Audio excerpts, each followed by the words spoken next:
আরে এটা কি? পাউরুটির মতো দেখছি।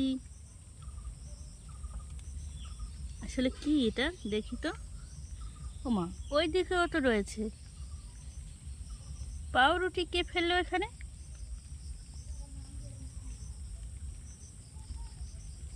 ও, এটা তো পাউরুটি নয়, ছত্রাক।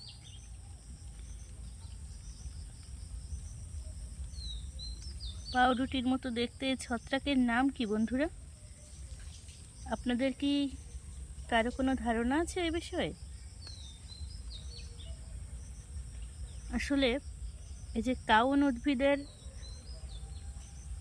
যে গাছ, সেই শুকনো গাছগুলো এখানে রাখা হয়েছে, আর এখানে অনেক গাছের পাতাও পড়ে, সেখান থেকেই এই ছত্রাকের উৎপত্তি হয়েছে।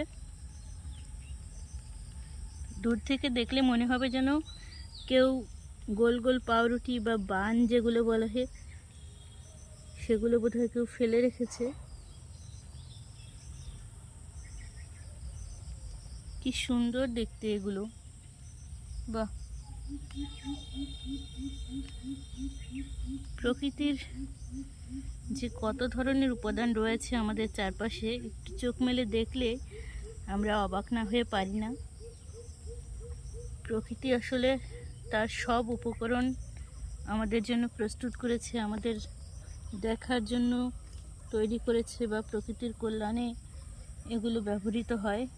বাস্তু সংস্থান বিষয়ে এর ভূমিকা রয়েছে। তো বন্ধুরা, না জেনে না বুঝে কোনো ধরনের ছত্রাককে মাশরুম হিসেবে খাওয়া ঠিক নয়, এটা সকলের মনে রাখা উচিত। ধন্যবাদ, নমস্কার।